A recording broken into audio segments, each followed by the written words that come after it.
peut-être enlever les lunettes.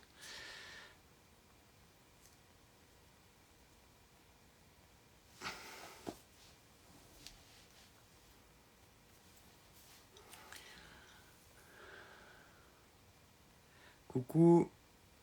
Alors, bonjour à tous. Bonjour à ceux qui y arrivent. Euh, alors, je vois que ça commence à se connecter. Je vous remercie beaucoup. Coucou à tous. Je vois que on arrive petit à petit. Je vais accepter tout de suite. Je vais tout de suite aller chercher mon invité. Du coup, aller chercher Raphaël. Hop, j'arrive. Hop.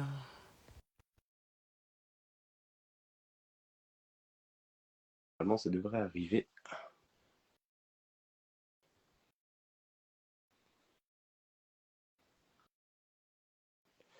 Ça y est. Bonjour Raphaël. Bonjour. Ça y est. Alors par contre, je vous vois plus moi. Ah, zut. C'est vrai? J'espère. Bah oui, moi je vois plus que moi, je vous vois plus D'accord. vous. Alors, est-ce que vous Bah pouvez nous quoi? dire simplement si vous nous voyez bien tous les deux, si vous entendez bien aussi également? On attend vos commentaires. Oui, parce que là je ne vois que moi. Oui. Ah Alors c'est bah pas grave, c'est. mais c'est quand même pas l'idée.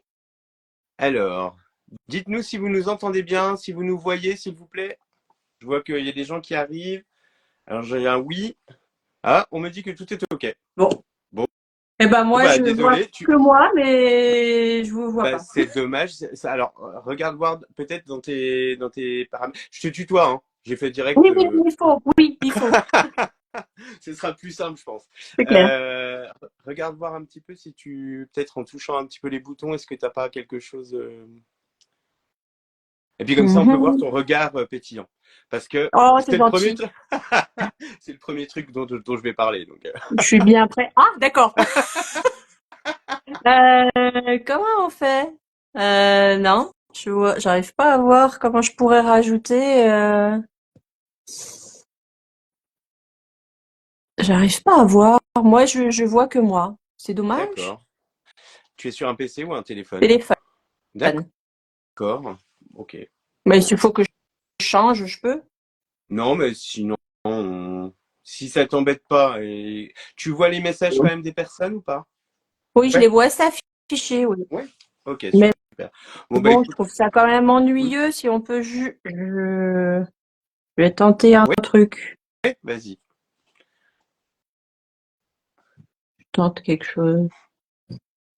Et coucou à tous ceux qui ont fait coucou. Je vois qu'il y a pas mal de monde qui ont mis des saluts, donc coucou à Son une tous. image et tout le monde a nos deux images. Eh ben voilà. Oui, Bon. on voit et on entend. Ok. Bon. On voit et on entend. Apparemment, oui. Bon, ça va faire un groupe. Ça va, ça se voit. Alors oui, moi je ne te Bon, vois pas. bah, écoute, il y aura le replay qui sera disponible. Alors, je ne te vois pas.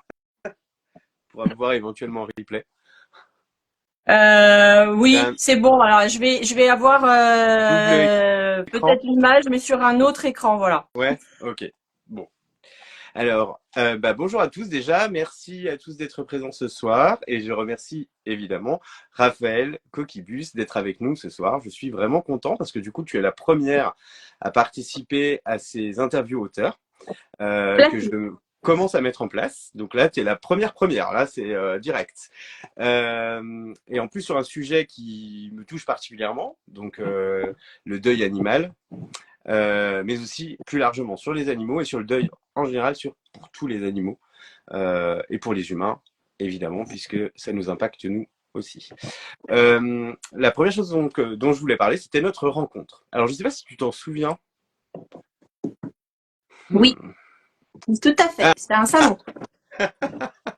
c'était donc sur une convention. où j'étais simplement visiteur. Et en fait, alors c'est là où arrive le regard pétillant.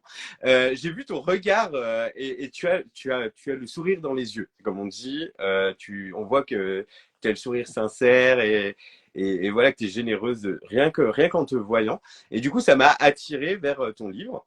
Ensuite, la couverture de ton livre, évidemment, puisque je suis quand même assistant vétérinaire, donc forcément, il y a un livre où il y a un animal dessus, ça m'attire. Et puis notre échange, j'avais trouvé ça vraiment, vraiment bien. Et surtout, j'étais dans une période où j'étais dans le thème de ton livre et où forcément ça m'a encore plus touché. Depuis la chronique que j'avais faite, on avait échangé un petit peu et j'avais trouvé ça super sympa. Donc du coup, je m'étais dit bon bah je t'avais gardé dans un coin de ma tête en me disant c'est une auteure que j'aimerais bien avoir sur une de mes interviews. Donc voilà, puis finalement tu es la première. Eh bien, je suis honorée, flattée que justement j'ai cette place de démarrer une nouvelle expérience avec toi. Ouais. Et c'est ma première fois aussi, donc c'est parfait. Bah, j'ai déjà fait des lives, mais jamais des lives auteurs où il y avait un vrai échange et c'est vraiment là le but du jeu. Pour moi, c'est vraiment qu'on soit bien tous les deux. Si à un moment donné, t'as envie t'as les jokers, hein, ils existent, tu peux les utiliser, il n'y a pas de problème. Pareil, si tu as des questions qui sont un petit peu, trop personnelles ou que t'as pas envie de répondre, tu as complètement le droit. Je vais essayer de te cuisiner, mais pas Tranquille, hein. tranquille.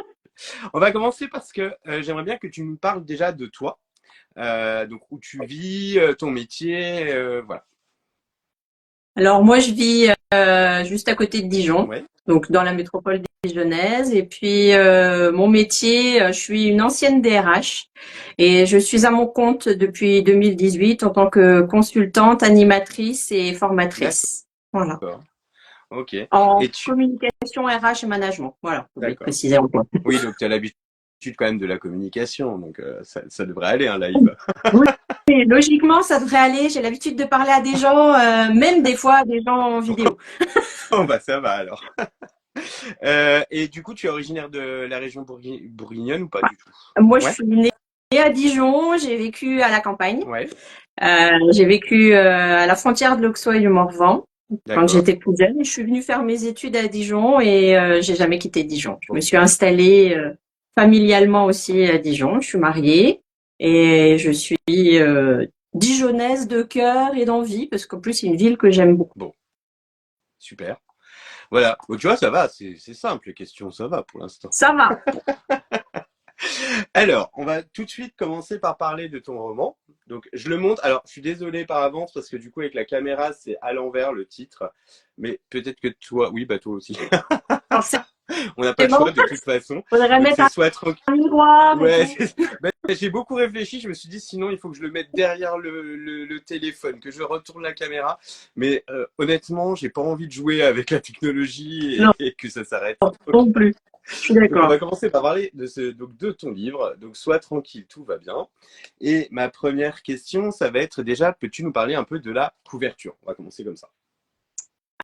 Alors la couverture, ben, c'est la chienne dont je parle, c'est Lily, dont je raconte notre histoire dans le livre, et donc c'est à elle que le livre était destiné. D'ailleurs, c'était pas destiné à être un livre. Et donc cette couverture, c'est la photo que j'avais prise d'elle. Elle était adulte déjà chez nous dans notre cour. D'accord. Voilà, Donc, donc c'est c'est une une photo photo. réelle. Ok. Et derrière, hop, je retourne déjà. Donc, on a ta photo, effectivement, mais on a également une autre petite photo. Oui. C'est une Et photo derrière, pastel. eh ben c'est elle aussi, mais bébé. Et c'est une photo ou c'est une pastel, en fait? Alors, c'est une photo qui a été retouchée avec un filtre. Ok, Mais c'est une photo à l'origine de elle bébé. d'accord. Ok.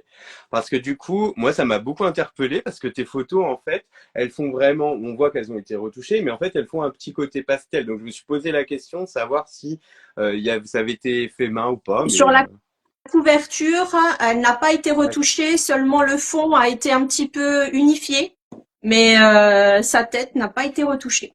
D'accord. Donc, c'est une belle dédicace déjà pour elle. Ouais. Et Bah forcément, on va Elle était ensuite belle au parler. naturel, elle avait besoin de rien. Ils Pas sont besoin de tous, filtre sur les réseaux sociaux, tout va bien. ils sont tous beaux de toute façon. Oui. Et puis du coup, bah, je vais te demander de me parler du titre. Sois tranquille, tout va bien. Alors, Alors, le titre, pourquoi ce choix de euh, titre?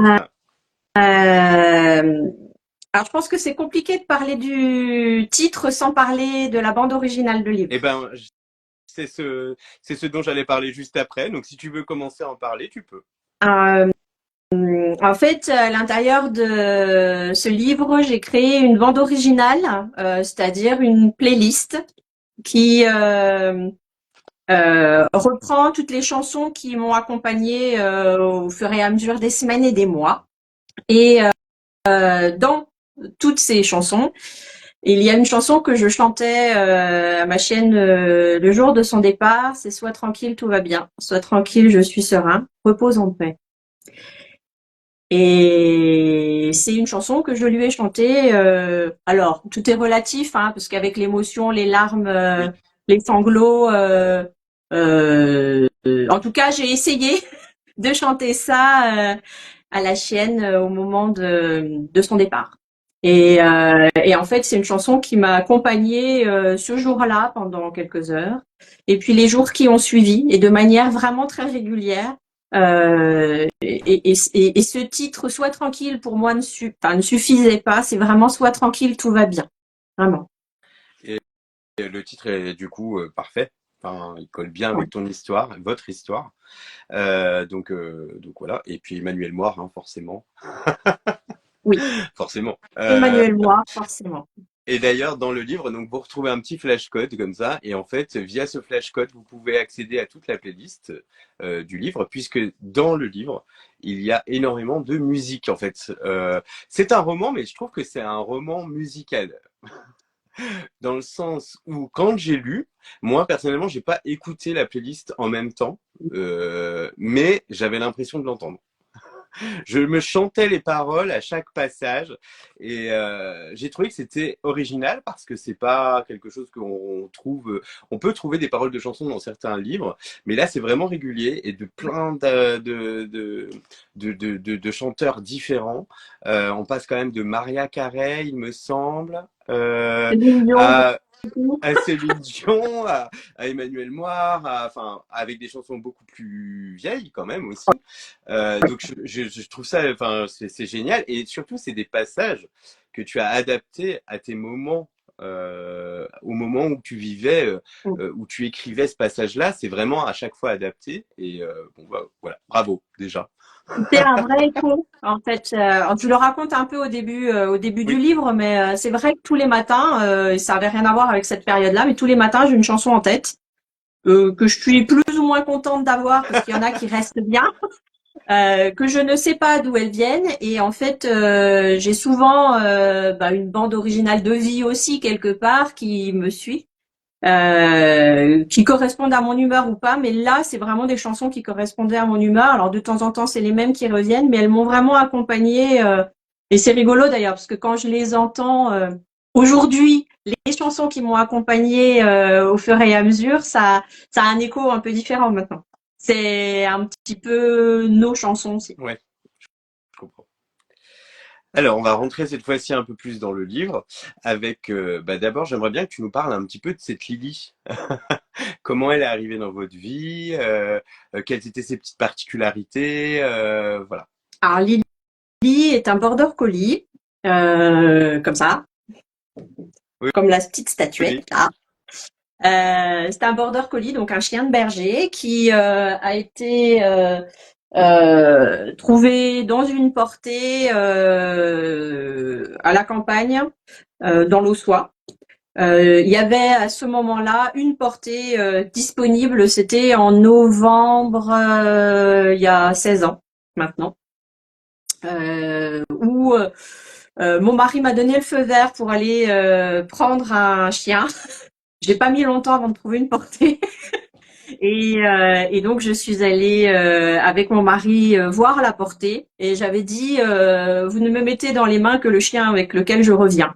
Je ne voulais pas toucher des animaux que je ne pouvais pas ramener. Et en fait, à l'origine, c'était un chien noir et blanc comme celui-ci qu'on voulait, mais dans la portée, ils étaient très très très noirs avec très peu de blanc. Et on habite en ville. Et les chiens noirs ont une mauvaise image. Souvent on dit que c'est des chiens méchants. Et donc, à l'image de ce qu'on voit là, elle est ce qu'on appelle bleu merle, c'est-à-dire elle était tachetée de noir et de blanc et de gris. C'est ce qu'on appelle bleu merle. Et donc en fait, quand on est parti, on pensait qu'on allait aller la voir, c'est tout. Et finalement, on l'a ramenée parce que l'éleveur nous a dit si vous la prenez pas, elle avait pas tout à fait 2 mois, donc elle avait pas l'âge légal. Si vous la prenez pas tout de suite, moi je fais un salon ce week-end, il y aura plus de chiens. Ah ouais. Donc on l'a prise, mais on n'avait rien, on n'était pas prêts du tout. Alors on avait déjà eu des chiens et on avait déjà eu un chien ensemble avec mon mari, mais on n'était pas prêts. On va dire logistiquement on n'était pas prêts, donc on a tout récupéré là-bas. Il nous a donné des croquettes, bon ça c'est normal, et puis un petit peu de nécessaire, des gamelles et tout ça. Et puis donc on est revenu avec elle. Voilà. D'accord. Ok. Et puis donc Lily vous a accompagné pendant 13 ans, il me semble. 13 ans et Ouais. demi, toute ma trentaine. Et oui, elle nous a accompagnés 13 ans et demi, 13 ans et demi de vie Avec un qui chien. pour moi, Donc comment? avec une vie avec un chien. Donc avec Ouais, des péripéties, des c'est ça. apprentissages des deux côtés, des Ouais, choses comme beaucoup. ça. Puis je continue. Oui, c'est jamais vraiment fini, hein. Non. Parce qu'en plus, chaque chien a sa personnalité, donc il faut s'adapter à chaque chien. Et puis, on est aussi dans nos vies à différents moments et on est réceptif à d'autres, on est moins réceptif à d'autres. Et il faut s'adapter à ce chien qui est là et qui a des besoins aussi. Donc ça, je pense qu'on le Bah, connaît si. tous. Elle avait un format qui était particulier, on s'attend pas à ça. Un border collie, on va dire que normalement c'est environ 20 kilos. Elle en faisait plus de 30. Donc en fait, elle avait une taille, elle était un peu la taille un peu Composant. mouse quoi, une taille un peu berger allemand D'accord. quoi, on va dire en termes de taille. Ce qui crée aussi une autre relation. On n'a pas exactement le même comportement évidemment avec un chien qu'on peut prendre dans les bras qu'avec un chien qui pourrait plus nous porter en fait. Hein. Exactement. Je connais le cas. Puisque moi, j'en ai un de 40 et une autre de 10. C'est pas pareil. Non? L'un porte l'autre et on sait lequel c'est. Voilà. Quand il faut les porter dans les escaliers, disons que 40, j'ai un peu plus de mal. C'est ça, Mais bon. effectivement. Il y a une petite particularité concernant Lily parce que dans le livre, tu parles donc énormément d'elle et de ta relation avec elle. Et tu dis surtout que pour ton mari et toi, vous êtes ces humains. Tu vous dites jamais, tu dis jamais ton propriétaire, par exemple. Tu dis jamais, c'est tes humains déjà, premièrement. Et ça, je trouve ça original parce que effectivement, on est leurs humains. Et la deuxième chose, c'est que pour Lily, tu ne dis jamais, enfin, tu parles d'elle toujours comme mon amie ou ma meilleure amie. Oui. Euh, est-ce que au jour le jour avec elle, c'était vraiment ce que tu ressentais? C'est-à-dire que pour elle, vous étiez vraiment ces humains, pas ses propriétaires, vraiment ces humains. Et pour toi, tu la voyais vraiment comme ta meilleure amie. Ah oui, et bien d'ailleurs, mon mari, c'est ce qu'il m'a dit quand elle est partie. Il m'a dit, t'as pas perdu ton chien, t'as perdu ta meilleure amie. Et ce qui justement faisait la profonde tristesse dans laquelle j'étais plongée. Et oui, pour moi, mais j'ai toujours eu des chiens en fait. Et bon, comme je le disais tout à l'heure, hein, j'ai grandi à la campagne où il y avait plus d'animaux autour de moi, hein, dans mon environnement proche, ma famille bien sûr, mais dans mon environnement proche, j'avais pas d'amis humains. C'était principalement justement les animaux qui vivaient avec nous. Et j'ai toujours eu une relation particulière avec les chiens. Et pour moi, oui, c'était mon ami, c'était ma confidente, et c'est l'avantage en plus, elle était toujours d'accord avec moi, ça c'est vachement bien. Et, et oui, et d'ailleurs, ce n'était pas mon chien. On lui appartenait, je pense, plus que l'inverse.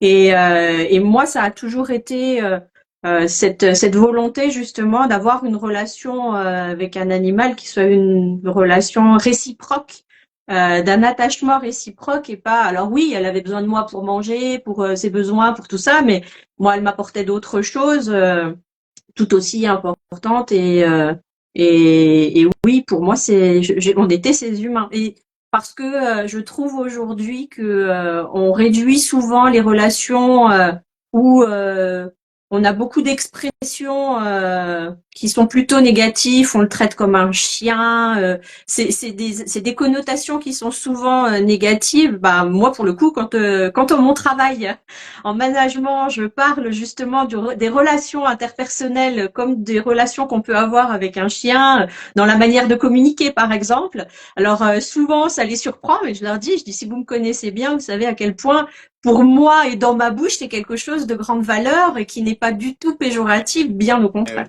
oui, ok. Bah oui, oui, non, mais on le sent de toute façon dans ton livre, hein. Je veux pas spoiler, hein, je veux pas tout redire le livre. Par contre, c'est vrai que j'ai prévu de lire quelques extraits, quelques phrases, etc. Mm. On va y arriver très vite. Mais j'aimerais du coup aborder cette fois-ci un sujet un petit peu difficile puisque c'est surtout sa maladie Ouais. qui finalement est arrivée assez vite. Mm. Lily est partie d'une insuffisance rénale, hein. Ouais. Ouais. Alors, je pense que la maladie est pas venue assez Bah, enfin, la maladie en elle était elle-même, je là, pense elle était elle était présente. là, Oui, mais en tout c'était cas, sa détecté. connaissance par nous était Ouais, rapide. oui, Ouais. Elle est parce que partie en 3 jours. ouais, 3 jours. Ok. Mm. Donc Et d'une décision qu'on a prise d'euthanasie. Ouais. voilà. Et donc du coup, je vais rebondir sur cette décision d'euthanasie. Si tu me permets, je vais Bien lire sûr. quelques passages qui m'ont. Alors, tous les passages que je vais lire sont des passages qui m'ont touché par leur écriture. Parce que tu emploies des termes qui sont souvent beaux et des phrases bien tournées. Ça permet vraiment de se projeter, de se mettre aussi à ta place, et parce qu'on l'a plus ou moins tous vécu aussi. Je pense juste, je voudrais préciser quelque chose. Je l'ai pas écrit pour qu'il soit lu, parce que par rapport à l'écriture, c'est important pour moi, parce que pendant très longtemps, je me suis posé la question de savoir si je voulais que les autres le lisent, parce qu'en fait, il avait juste vocation à me permettre de continuer une relation avec ma chienne, qui n'était plus là. Et donc, j'ai continué à l'écrit. Et c'est les lettres que je lui ai écrites, où il y a, sauf faute d'orthographe, peu de retouches.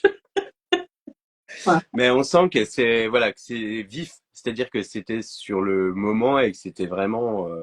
Je vais pas tout expliquer parce que j'aimerais bien justement aussi donner envie de le lire ce livre.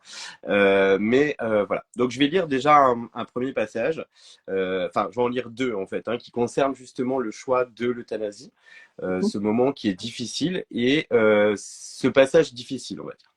La vétérinaire nous rappelle que si nous le voulons, nous pouvons partir maintenant.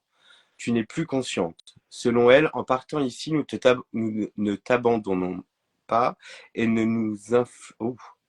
nous infligeons pas la vision de te voir partir définitivement. Nous confirmons notre choix de rester. C'est ça d'avoir un chien aussi. C'est d'être présent jusqu'au bout, même quand tout se complique. Surtout dans ce moment-là, pour rassurer l'ami qui a toujours été là, d'autant que je ne l'ai pas été avec, pour Peggy, donc qui est ton ancienne, le chien que tu as eu avant Lily, et que son regard me hante encore lorsque nous sommes partis. Donc ça, c'est au moment de l'euthanasie. Et la phrase que je vais lire ensuite est un peu plus loin, où tu dis le dernier cadeau que nous pourrions te faire. C'est ce choix en fait, ce choix Ouais. d'euthanasie. Euh, Ma question, comment tu as, parce que le fait de ne pas avoir été là pour Peggy, ça t'a pesé, ça t'a. Oui, j'ai en fait, c'est pas tant de pas avoir été là, c'est le dernier regard, qui était pas un regard. Elle est restée dans le cabinet du vétérinaire en question, couchée, à me regarder sans chercher à me suivre. Je pense qu'elle savait. Je pense que les animaux ont un instinct fort et qui savent quand c'est l'heure.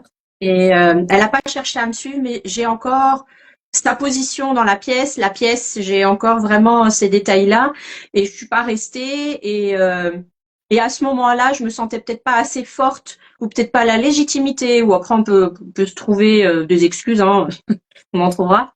Mais en tout cas, oui, je suis pas restée. Et pour Lily, la question ne s'est pas posée. C'est-à-dire que pour moi, c'était une évidence, je devais rester. Alors oui, il y avait un écho à Peggy, mais pas que. Justement, c'est mon amie et je pense que c'est quand ça va pas qu'on a le plus besoin de son amie. Et en l'occurrence, pour moi, c'était là où elle avait le plus besoin de moi. Et c'est une boucle, en fait. J'étais là à son arrivée, j'étais là à son départ. jusqu'à la fin. Et c'est ça qui est toujours dans ce petit texte parce que, alors moi, en étant assistant vétérinaire, je le vis au quotidien, hein, forcément ce moment-là qui est difficile pour les propriétaires, mais qui est aussi difficile pour les animaux. Et c'est vrai que je vois toujours chez les animaux ce moment un petit peu apaisé d'avoir leur propriétaire qui est présent à ce moment-là. Et euh, le fait qu'on puisse te dire que tu peux sortir au moment où elle est endormie et pas encore ça je trouve que c'est enfin voilà, aujourd'hui on sait que dans les études qui ont été faites, on sait que l'animal a besoin que les propriétaires soient là avec lui jusqu'au bout, même si pour les propriétaires c'est compliqué, ce que j'entends tout à fait, mais voilà, je voulais faire ce petit clin d'œil parce que dans mon métier je le vois tous les jours et je sais que c'est important pour les animaux, donc je me permets de le dire. Et puis, enfin, je me souviens de quelque chose que le vétérinaire m'a dit, parce qu'on parle vétérinaire, quelque chose que le vétérinaire m'a dit, qui m'avait dit, faut pas pleurer, il ressent tout ce que vous ressentez.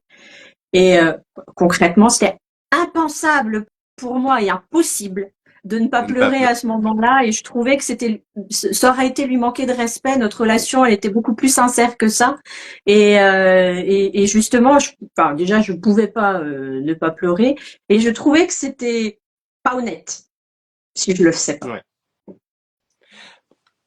Du coup, moi, c'est aussi une des phrases que je vais dire souvent aux personnes qui ont accompagné leur animal jusqu'au bout. Je leur dis, vous l'avez accompagné jusqu'au bout. Vous avez été là pour votre animal jusqu'au bout. Et pour moi, c'est une preuve d'amour aussi. Comme on le Ah oui, ferait pour un humain. Hein. Un humain, on le laisserait si on pas pouvait, tout seul. Donc, si on pouvait. ouais. donc, donc voilà. Moi, je voulais faire ce petit clin d'œil. Ensuite, du coup, bah, il y a la suite au décès. Il y a déjà que faire de l'animal. Et donc, je vais lire un petit passage que tu as écrit encore. Je vais essayer de pas bégayer, hein, mais j'ai un peu de stress aussi quand même. Hein. Je suis devant Tout va l'auteur, je dois lire bien, un mais entre passage. nous, on discute. Toi, tu le connais par cœur. Non. Alors, je réfléchis à ce qu'il vaut mieux que je fasse. Que dire d'un nouvel arbre autour duquel te disperser? Ou dois-je y préférer l'ancestral lilas comme je l'avais imaginé initialement? Ou les deux, le lilas pour te protéger et le nouvel arbre pour t'honorer. Et toi, qu'en dis-tu?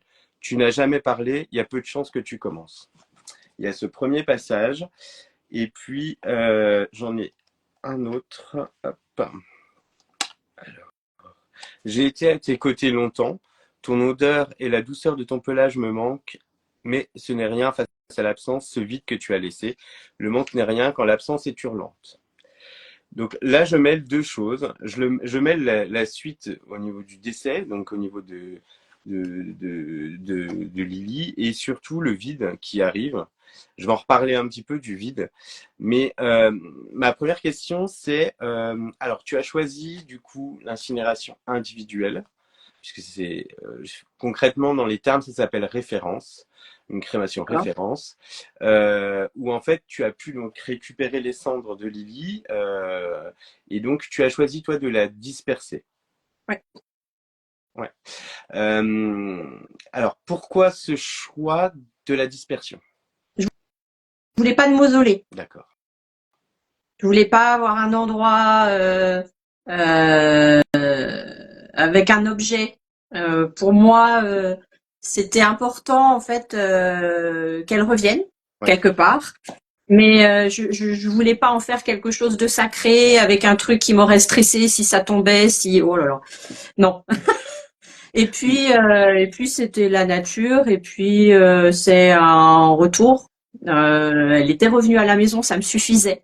Mais vraiment, je voulais pas quelque chose de sacralisé qui aurait été pour moi plus Ouais. stressant. Et du coup, tu dis, à ce moment, je me suis sentie plus légère, comme si j'avais un dossier en cours à finir qui me pesait. Je ne sais si c'est parce que la boucle est bouclée ou si c'est parce que tu étais finalement rentré. Peut-être suis-je finalement moins incomplète qu'hier. Maintenant, le temps, météo et celui qui passe te permettra et décidera de là où tu dois être. C'est Donc ça. finalement, ce retour en fait de l'urne, parce que en fait dans ton livre, clairement tu dis que tu n'es pas vraiment attaché au corps. Non. Tu es plus attaché à l'esprit. Pour toi, l'esprit de ta chaîne est avec toi, Oui, c'est son mais enfin avec toi. souvenir, en fait. Oui, voilà, souvenir, mais pas vraiment au corps. Et du coup, je me suis posé la question de ce choix de dispersion parce que finalement, si ce corps n'est pas tu vois, si important, euh, finalement, tu en fais quand même beaucoup de cas dans ce livre, puisque tu parles du lilas à plusieurs reprises, de cet endroit où tu... Voilà.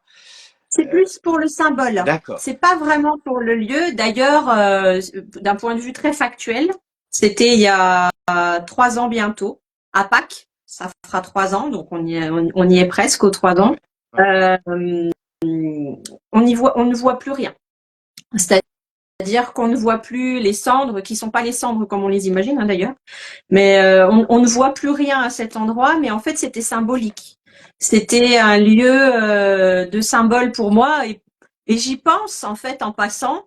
C'est plus pour oui vraiment pour le symbole. C'était vraiment une notion de symbole. Il n'y a pas très longtemps pour rentrer dans des trucs très factuels. Quelqu'un est venu pour me conseiller justement sur l'entretien de mes arbustes et notamment de celui-là et il m'a dit: «Ah mais faudrait enlever la souche, elle est morte» et là je fais: «Ah oui mais non, non on va pas l'enlever entièrement, alors on va faire en sorte que ça aille bien, mais pour moi, c'est pas son corps à elle parce que je sais que le corps ne reste pas, c'est son esprit, mais c'est surtout pour l'idée, pour la mémoire encore une fois, la mémoire du lieu, la mémoire de l'endroit et puis je voulais pas une urne physique parce que bah quid si on déménage, quid, enfin voilà, là elle était libérée aussi. J'étais libérée de l'avoir ramenée et elle était libérée également. ouais. Et d'ailleurs, je rebondis là-dessus pour expliquer juste quelques instants de ce moment-là. Pour information, pour les gens, ils ont plusieurs choix. Ils ont le choix de l'incinération collective où ils ne récupèrent pas les cendres de l'animal. Beaucoup de personnes me demandent au travail d'ailleurs où vont ces cendres. En fait, souvent il y a des lieux en fait qui sont comme des forêts en fait, hein, des petits parcs qui sont achetés exprès pour la dispersion de ces cendres des animaux domestiques qui ne sont pas récupérés par leurs propriétaires.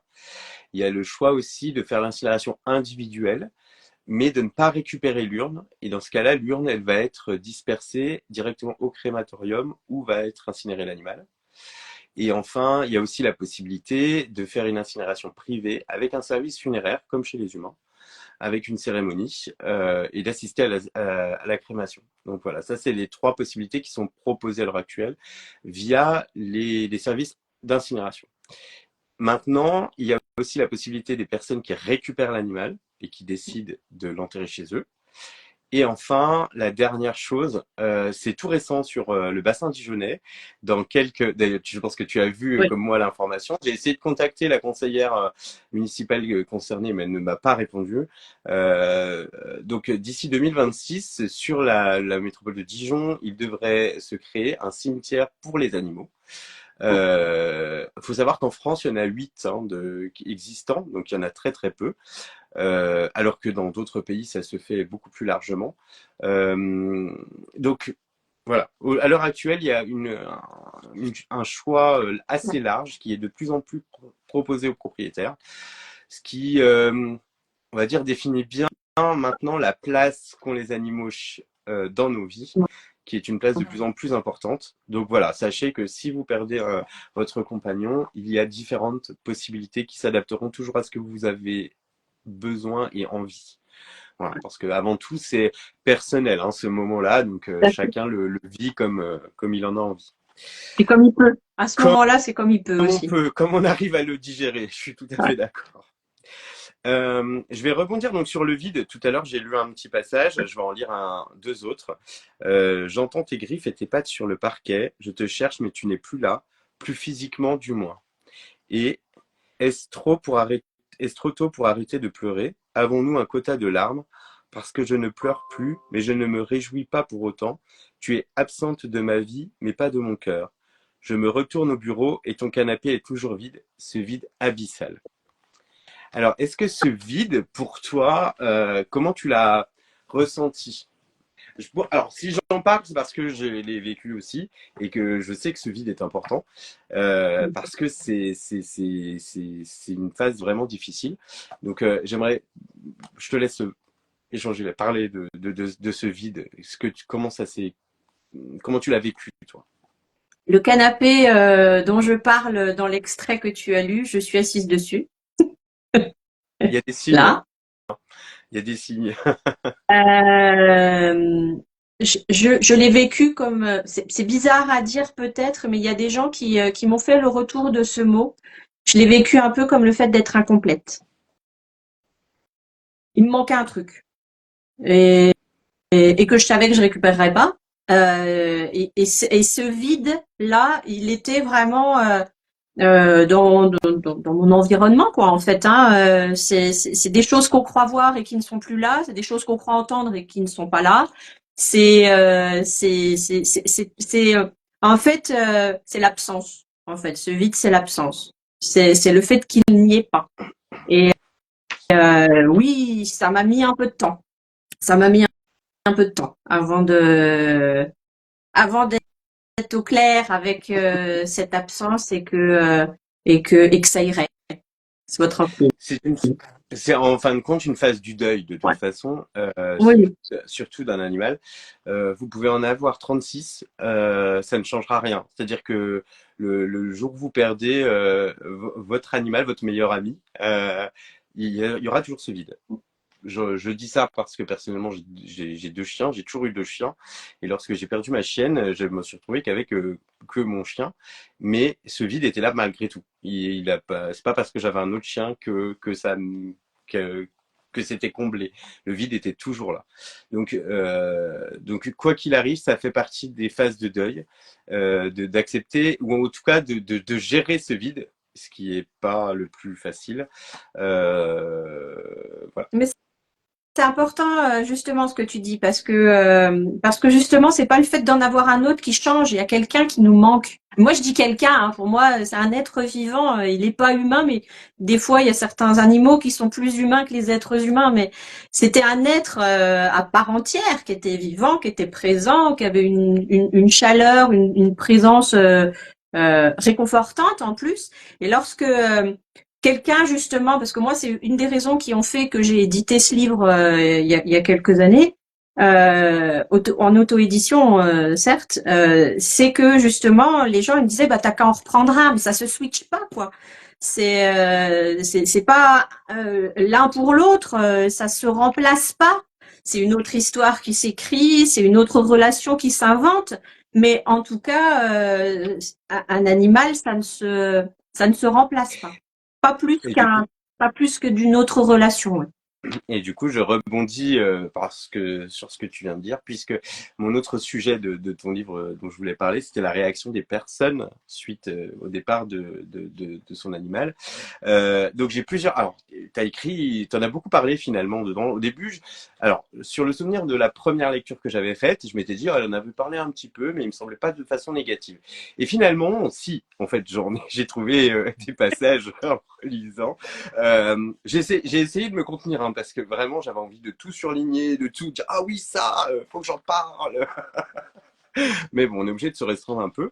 Donc la première fois où tu en parles dans le livre, tu dis leur sollicitude a été forte et leur compassion m'a accompagné sur ces 2 jours. Les premiers de travail sans toi, mes stagiaires ont été top, moi moins. Les heures s'égrenaient et ma pédagogie peinait à émerger. Je ne peux pas mettre en place des scénarios ludiques au service de leur apprentissage, pourtant ce que j'espère être ma marque de fabrique professionnelle. Je suis peut-être même pas vraiment là en fait.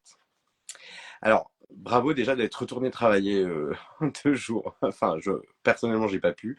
Donc bravo d'avoir pu y retourner. Mais effectivement, comme tu as eu un bon accueil du coup déjà dans les premiers Ouais. temps.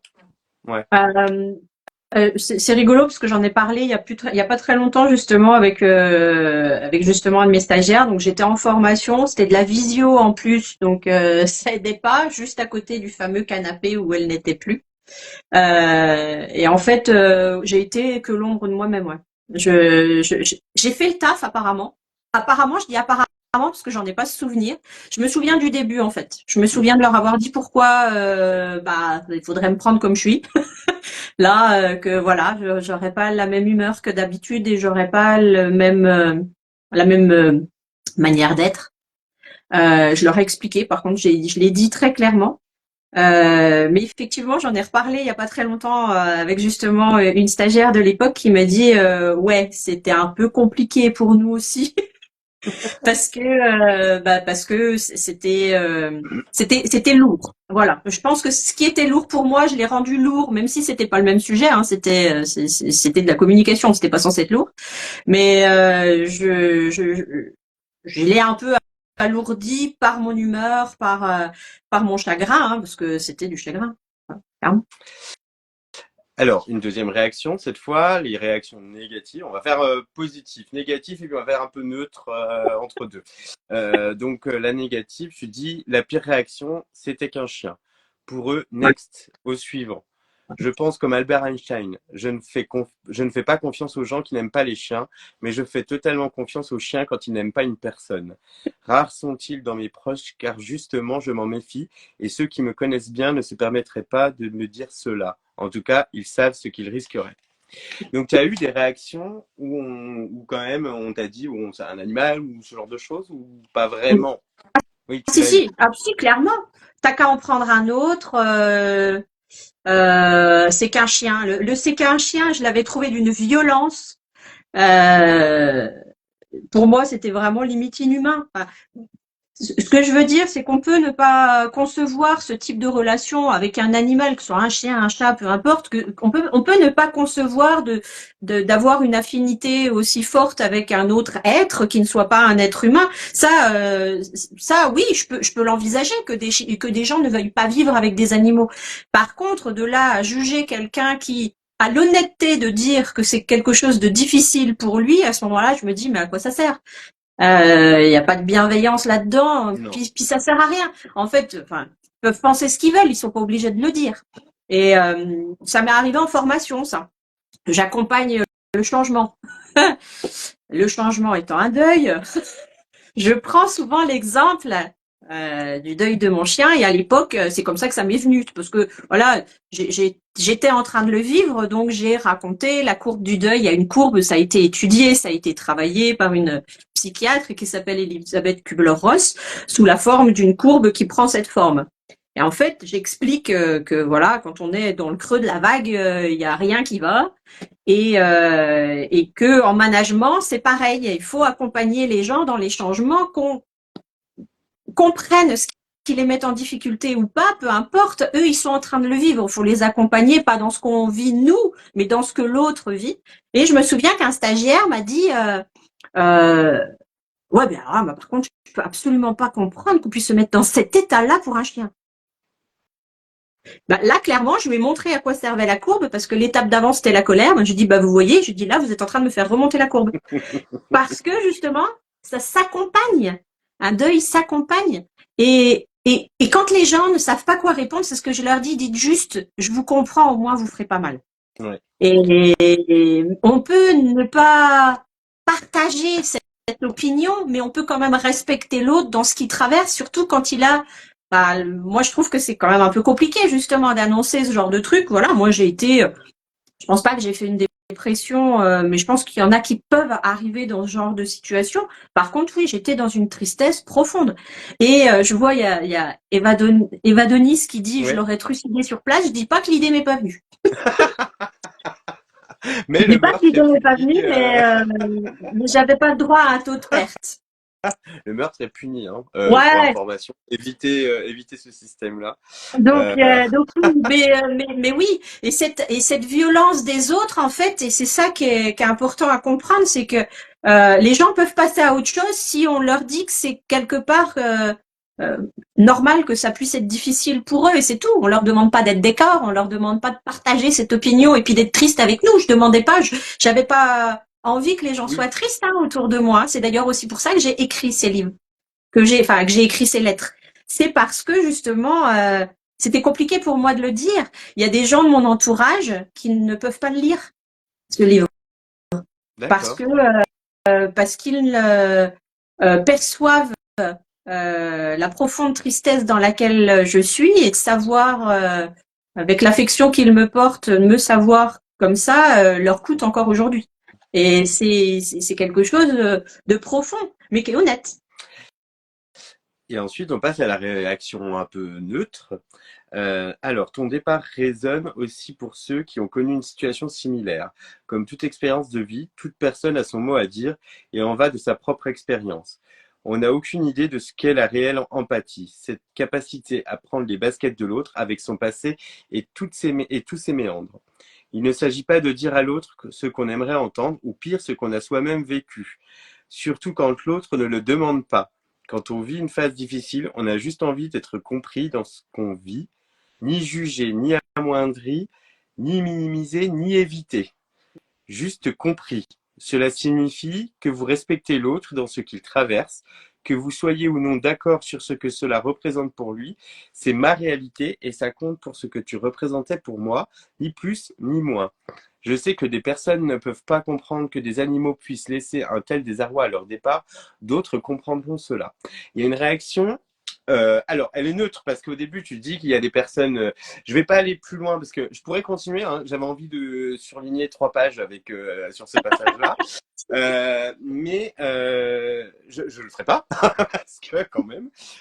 Faut qu'il vienne le lire quand même. Faut qu'il le Oui, lise. oui, oui, évidemment.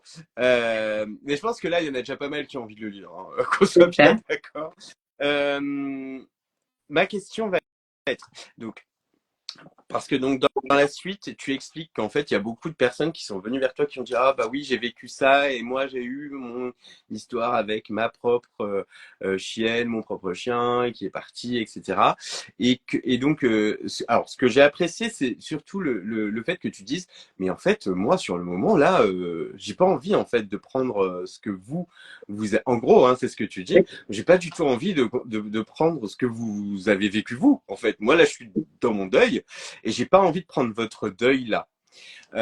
Du coup, tu le vois quand même d'une manière un peu comme ça, un peu euh, où c'est pas vraiment de l'empathie et c'est de la compassion, certes, mais pas de la compassion. Euh, comment je pourrais dire simple, c'est-à-dire qu'ils vont se permettre d'aller plus loin en parlant de leur propre expérience. Ils sont pas juste dans l'empathie d'essayer de se mettre à ta Oui. place et de voilà. Cette chose-là, ça t'a dérangé. C'est l'écho en fait, mais je sais pas. Alors ça m'a dérangé. C'est qu'à ce moment-là, encore une fois, je voulais juste qu'on comprenne la situation dans laquelle j'étais, c'est tout. Mais les gens comprenaient cette situation non pas dans ce que j'ai vécu, mais dans l'écho que ça avait dans leur vie. Sauf qu'à ce moment-là, c'était pas leurs larmes que je voulais essuyer. J'avais déjà les miennes et ça m'était compliqué en fait de rajouter leur deuil au mien. Quand je dis compliqué, dans certains cas et pour certaines personnes, c'était même impossible. Je pouvais pas parce que la résonance que ça avait créait mon deuil plus fort et à ce moment-là, je pouvais pas les aider et je pouvais déjà pas m'aider. Alors c'était c'était compliqué quoi et c'était par rapport à ça que c'était compliqué Bah surtout. oui, C'est que les gens disent ah bah oui bah moi ah, quand je l'ai perdu, moi tu verras ça passera. Oui c'est vrai. C'est vrai mais à ce moment-là je parle de moi quoi. bah oui. Non, mais ça se comprend tout à fait. Et je fais le parallèle aussi avec les humains. En fin de compte, quand vous dites à quelqu'un, j'ai mon oncle qui a un cancer ou machin, eh ben, vous allez avoir la réplique en face qui va dire exactement la même chose sur une autre personne de sa famille. C'est vrai que en fait, il est très délicat d'avoir les bons mots dans ces bons moments, dans ces moments-là. De toute façon, souvent, en fait, il faudrait pas de mots ou des mots, Je te juste être comprends, ça là. marche à chaque fois. Ouais. Je vous comprends ou je te Mm. comprends, c'est quelque chose qui est peu engageant. Ça veut dire qu'on n'est pas obligé de partager l'idée. On n'est pas obligé de penser la même chose. Je te comprends, ça veut pas dire que à ta place je serais pareil. C'est je te comprends, ça veut juste dire que dans la situation dans laquelle t'es, et te connaissant, parce que c'est ça aussi, te connaissant, je comprends dans la situation que ça te met. Et le je te comprends, ça marche. Ça marche à tous les coups. On est d'accord. Euh, alors, une phrase que je dis souvent aux personnes quand ils perdent leurs animaux, parce que justement, souvent, il y a des personnes qui ne se sentent pas légitimes parce que c'est un chien, un chat ou ce genre de choses. Et je leur dis continuellement, c'est un deuil. Voilà, c'est juste ça. C'est un deuil. En fait, il faut le prendre comme ça et il faut le vivre comme ça. Parce que s'interdire de se vivre ce deuil, bah, c'est brûler des étapes qui font qu'on n'est pas bien. Donc, je vais lire un petit passage encore. Oui, encore. Le deuil est bien un processus que le corps et l'âme ont besoin de traverser. Ce n'est pas seulement dans ma tête que ça se passe. Seul le film de notre vie s'y déroule, mais ton manque, ton absence se ressentent dans nos corps et glacent nos sangs. Les larmes coulent souvent vite et fort. Euh, voilà, c'était juste pour souligner ce petit passage, juste dire le deuil est important et c'est un deuil. C'est pas dans Mais la en fait, tête que ça quand se tu as passe, on peut écrit, pas, on contrôle quand tu pas. as écrit ce passage-là, moi j'ai eu l'impression que tu découvrais que c'était un deuil. Est-ce que tu... Euh, Peut-être que je le découvrais au sens, on va dire, scientifique du terme, avec la courbe dont je vous parlais, avec le rôle émotionnel que ça peut avoir et, euh, et cette profonde tristesse, je l'ai peu ressentie, enfin, aussi profonde. Je l'ai peu ressentie dans ma vie. J'ai perdu des membres de ma famille et c'est quelque chose. Euh, D'atroce, mais c'était aussi en écho avec ce que les gens me disaient, c'est-à-dire que c'est un deuil. Enfin, oui, c'est un animal, mais c'est un deuil. Enfin, je passe d'une vie avec un être à mes côtés à une vie où il est plus là. C'est, dans tous les cas, c'est un deuil. Sachant que, en tant que professionnel de l'accompagnement au changement, un deuil, c'est n'importe quel changement, même le fait de changer de travail, c'est un deuil. Et dans tous les cas, on doit accepter les étapes et ce qui est important, c'est de se dire que c'est les larmes qui le font passer. C'est la tristesse qui le fait passer le deuil. C'est Ah, faut ça, accepter d'être triste pour complètement. passer à autre chose. Il faut pouvoir pleurer. Je Ouais. suis tout à fait d'accord. Euh, je passe du coup, je fais une petite transition avec, pour faire cette transition, j'utilise une de tes phrases, une des plus belles que j'ai lues dans ton livre. En fait, après la vie, il y a la vie, tout simplement. Je l'ai écrit Ce... ça, moi. Toi, j'écris Ah bien. ouais, hein, on est d'accord. Franchement, elle m'avait déjà frappé à la première lecture, elle m'a encore plus frappé à la relecture. Je me suis dit qu'il fallait absolument que je la place. Super. Bon, nickel. Donc, on va parler ensuite de la suite, c'est-à-dire que le deuil avance, on fait un travail sur nous. Il y a toujours ce vide, en fin de compte.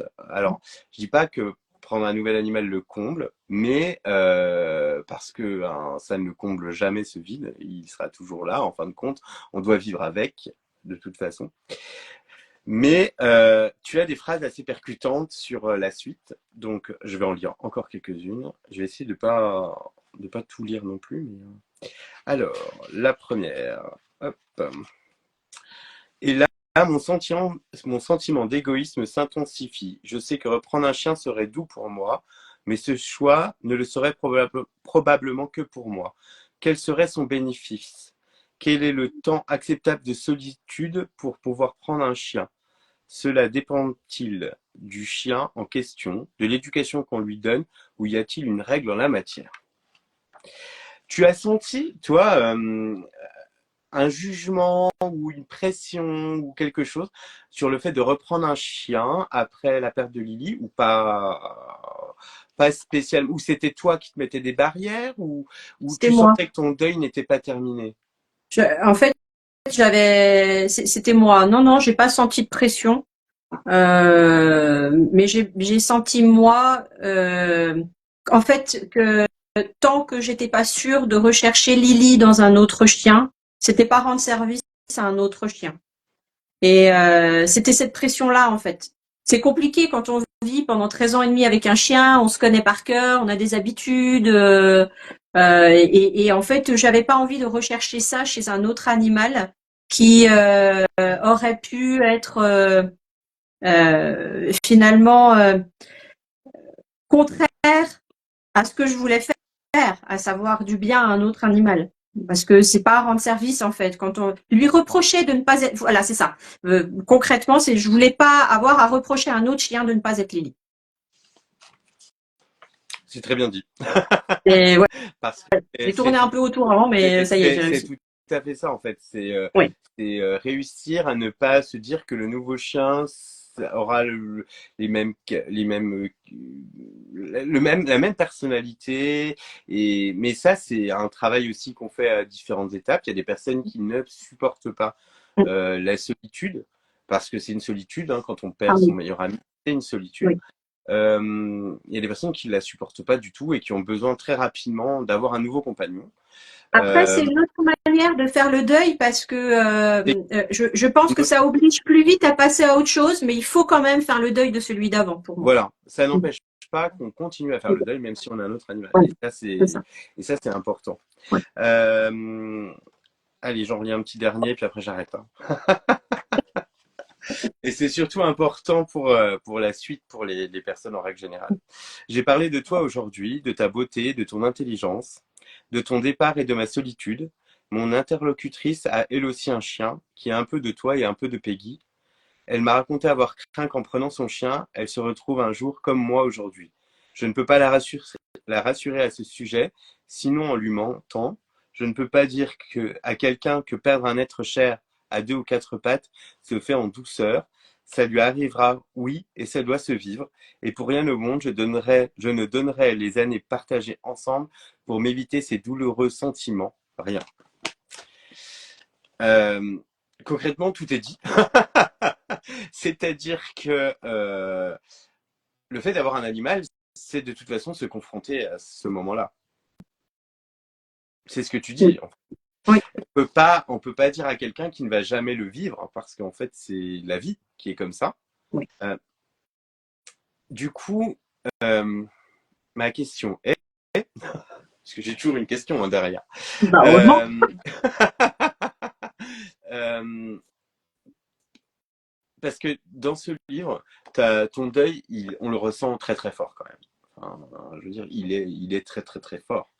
Euh, je n'ai pas pleuré, mais j'aurais pu à certains moments quand même, parce on peut pas s'empêcher aussi de faire l'amalgame avec ce qu'on a vécu nous, et ces moments-là aussi, on les a vécus, on sait ce que c'est. Euh, du coup, à l'heure actuelle, as-tu repris un chien? Oui. Voilà. C'était la première question. Et la deuxième question est, est-ce que quand on reprend un chien et qu'on a vécu un deuil aussi douloureux, on est prêt à affronter un nouveau deuil quand on le prend? Moi, en tout cas, je passe pas ma vie à attendre des choses que je sais qui arriveront. Ah, Euh, J'anticipe pas ça. C'est-à-dire que à partir du moment où de toute façon j'aime un animal d'une manière générale, hein, de façon empirique, je sais, et c'est ce qu'on a dit juste avant, que de toute façon, normalement, il ne me survit pas. Donc, ça veut dire que je me réengage pour le nombre d'années qu'il passera à côté de moi et jusqu'au bout, jusqu'à la dernière seconde aussi. Mais par contre, je ne fais pas, et ça, c'est pas dans mon tempérament en fait. Je suis pas tout le temps en train de me dire, oh, elle va mourir, elle va mourir.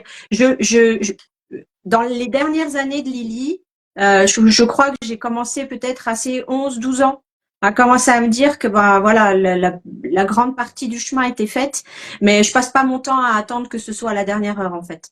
Donc moi, je n'ai pas cette sensation parce que de toute façon, ça fait partie des règles du jeu. Mais c'est surtout que oui, je peux vivre sans chien et je l'ai fait pendant plusieurs mois, pendant même plus d'un an, pendant 1 an et demi. Je l'ai reprise 1 an et demi après le départ.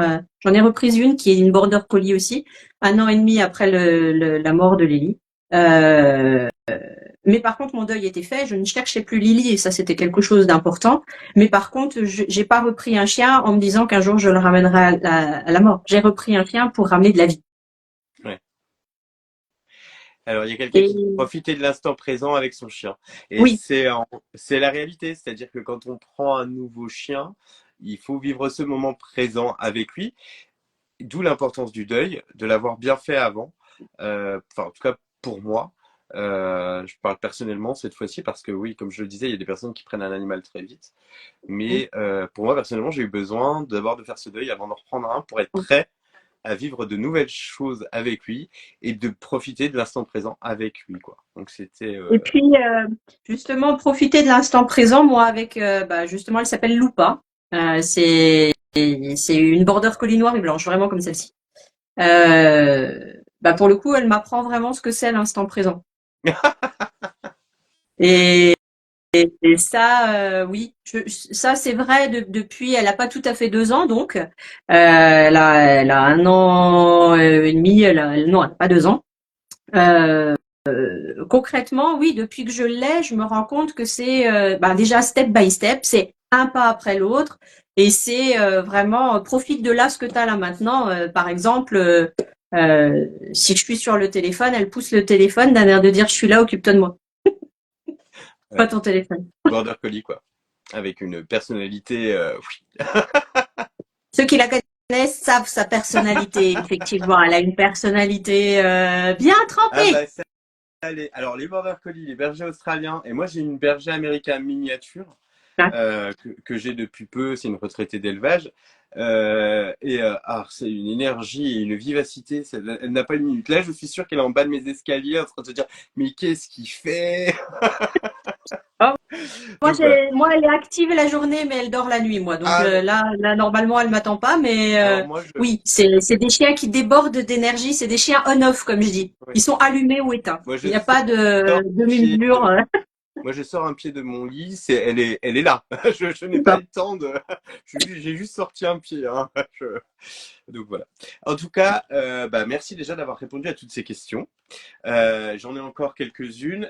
Concernant l'auto-édition, pourquoi ce choix de l'auto-édition? Est-ce que tu as confronté ton livre, du coup, à des maisons d'édition? Non, Pas du tout. non. J'ai pas essayé euh, pour deux raisons principales. La première, je voulais pas que quelqu'un me dise qu'il fallait pas que j'écrive ce que j'ai écrit, parce que les lettres lui étaient destinées à elle. Et je voulais pas qu'on le dénature ou qu'on le rende commercial s'il ne l'était pas. Euh, et puis l'autre, c'était, je m'étais dit que si je le faisais pas maintenant, je le ferais jamais. Et donc je me suis dit, enfin voilà, fallait que j'enchaîne. Mais le livre est pour moi une étape de mon deuil, clairement. C'est-à-dire que le livre a été ma résilience en fait. C'est ce qui m'a permis d'aller au-delà du deuil et ce dont je me suis rendu compte qu'après, mais pas du tout pendant, mais bien des mois après, j'avais pas pris conscience de ça et je l'avais pas fait pour ça, mais en fait je me suis dit qu'elle était devenue immortelle. Elle est devenue, voilà, Lily sera toujours sur cette couverture de livre, même Le quand je ne livre, serai plus, parce qu'un ouais. livre est éternel. Oui. Et Et, donc et, Lily est devenue.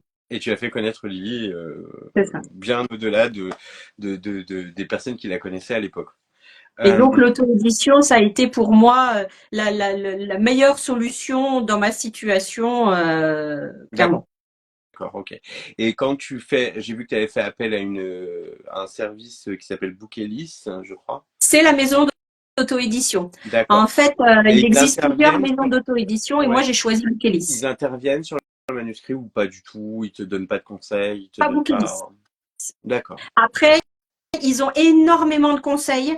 Et c'est d'ailleurs pour ça que je les ai choisis sur leur plateforme directement. Ils donnent des conseils de tout, de la rédaction jusqu'à la publication, jusqu'à la couverture, le choix des pages, le choix de l'épaisseur des pages, le choix de la taille du livre, comment fixer un prix, parce que par contre j'ai découvert un univers que je ne connaissais pas, j'ai développé des compétences que j'aurais jamais imaginé développer.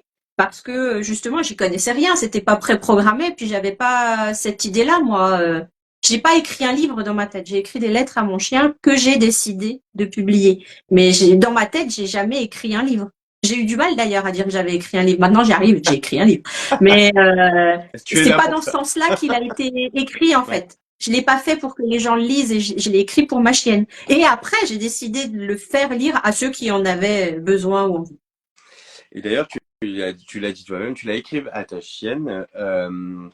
Donc, dans l'après-midi, j'ai parlé d'un jeu concours. Donc, avec Raphaël, nous avons décidé de vous offrir un livre dédicacé. Donc, le livre Sois tranquille, tout va bien, dédicacé par Raphaël, hein, pas par moi, évidemment. Euh... Il n'y aurait pas d'intérêt, hein. Donc, pour participer à ce concours, c'est très simple. Je vais l'expliquer tout de suite. Euh, le, le tirage au sort se fera après-demain, donc samedi. Le jeu concours est ouvert jusqu'à demain 20h, donc le 1er mars 20h. Chaque personne qui veut participer pour gagner éventuellement un livre doit envoyer un message soit en privé, soit à Raphaël, soit à moi-même, avec le mot Lily, tout simplement, le nom de ta chienne. Donc, petit hommage que je lui rends aussi, du coup. Voilà. Donc, voilà. Pour gagner ce roman, il suffit d'envoyer Lily aussi bien en message privé à Raphaël qu'à moi-même. Et on fera un tirage au sort donc samedi et fin du jeu concours demain 20h. Voilà. Raphaël, où est-ce qu'on peut acheter ton livre? Alors, étant donné que c'est de l'auto-édition, vous pouvez le commander directement sur la plateforme Bookelis où il est hébergé. Bookelis, c'est Bookelis. Sinon, il est accessible sur commande dans n'importe quelle librairie. Toutes les librairies de la filière Hachette, en fait, donc les grandes librairies et même les plus petites, l'ont. Et puis pour ceux qui sont en Bourgogne, plusieurs librairies l'ont accepté en dépôt-vente. Il y a la librairie de Mirbeau-sur-Bèze, il y a la librairie Grand J à Dijon, il y a la librairie à Avalon autrement, il y a un, deux, trois. Il y a la librairie qui est une librairie mobile qui est aussi là et qui se déplace surtout le 21.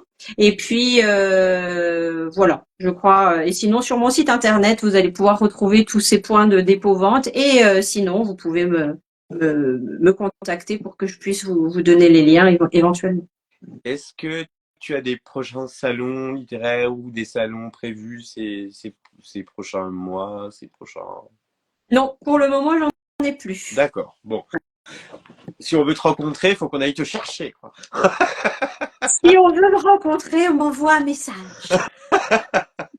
Tu as accepté. Ah, j'espère que tout le monde n'aura pas envie de t'inviter à boire le café. Il y a une personne qui demande si on peut l'avoir sur Amazon.